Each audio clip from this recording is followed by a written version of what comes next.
Start.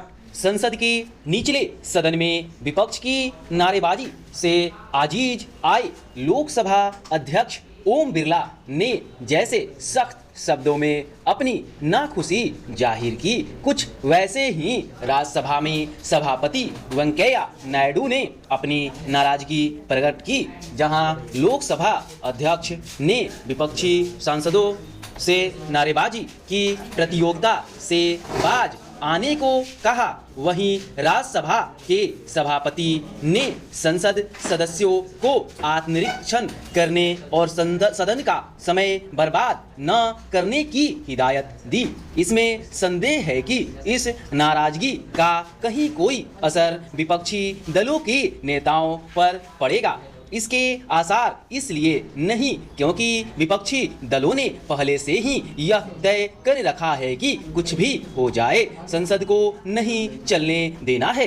विपक्ष न केवल एकजुटता के अभाव से ग्रस्त दिख रहा है, बल्कि इससे भी कि किन मसलों को प्राथमिकता देनी है और किस तरह।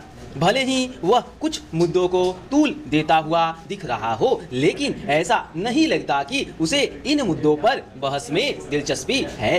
यदि ऐसा कुछ होता तो उसकी ओर से ऐसा माहौल उत्पन्न नहीं किया जाता कि संसद चलने ही न पाए। समझना कठिन है कि विपक्ष संसद की कार्यवाही बाधित कर क्या हासिल करना चाहता है। यदि वह यह समझ रहा है कि संसद न चलने से जनता के बीच कोई अच्छा संदेश जाएगा, तो यह संभव नहीं, क्योंकि जनमानस तो राष्ट्रीय महत्व के मुद्दे पर कोई सार्थक बहस चाहता है।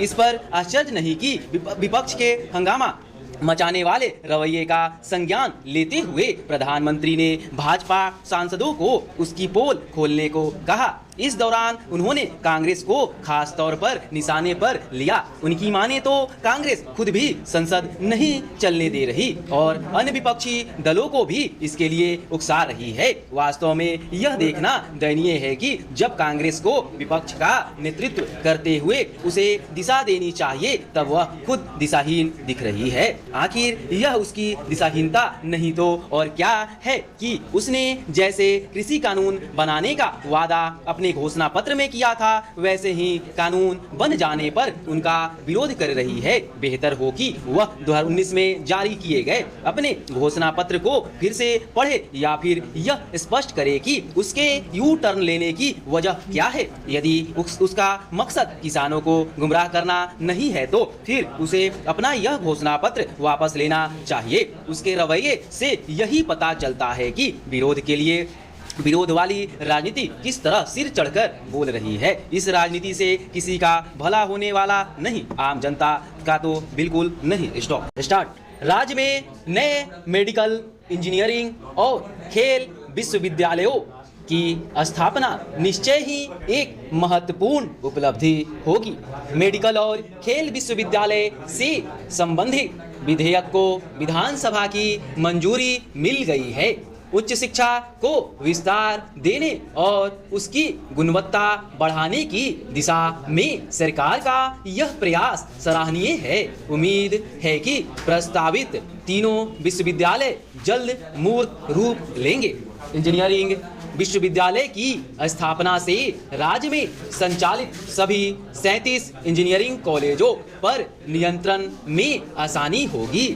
इसी तरह खेल विश्वविद्यालय स्थापित होने से प्रदेश में खेलों को बढ़ावा मिलने के साथ इस क्षेत्र में रुचि रखने वाले छात्र छात्राओं को बेहतर ज्ञान व प्रशिक्षण मिल सकेगा।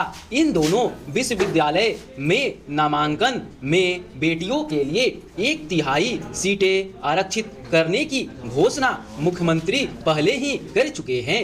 राजगीर में बनने वाला खेल विश्वविद्यालय देश का 7वां खेल विश्वविद्यालय होगा। इसमें शारीरिक प्रशिक्षण से लेकर महत्वपूर्ण खेलों में डिप्लोमा, स्नातक और स्नातकोत्तर की डिग्री दी जाएगी। सरकार का प्रयास होना चाहिए कि विश्वविद्यालयों और कॉलेजों में गुणवत्तापूर्ण पढ़ाई के अवसर उपलब्ध कराए जाएं। यहाँ तैयार होने वाले पाठ्यक्रम ऐसे हो जो युवाओं को रोजगार दिलाने में मदद करें। इंजीनियरिंग कॉलेजों में युवाओं को शोध, स्टार्टअप शुरू करने और कैंपस प्लेसमेंट की सुविधा ज़्यादा से ज़्यादा उपलब्ध कराने की आवश्यकता है। अधिसंख्य इंजीनियरिंग कॉलेजों में अभी पास आउट होने वाले 50% विद्यार्थियों को ही अच्छा रोजगार मिल पाता है। पिछले 15 वर्षों के दौरान प्रदेश में कई प्रतिष्ठित संस्थान खुले हैं। यहाँ सरकारी और निजी विश्वविद्यालयों की संख्या अब 35 हो गई है। 4 केंद्रीय विश्वविद्यालय और राष्ट्रीय महत्व के 5 संस्थान भी हैं। पिछले 5 वर्षों में 6 निजी विश्वविद्यालयों ने यहाँ पठन पाठन शुरू किया है। समस्या उपयुक्त पाठ्यक्रम और बेहतर शैक्षणिक माहौल उपलब्ध कराने की है। प्रशासनिक व वित्तीय प्रबंधन में भी सुधार जरूरी है। स्टॉप।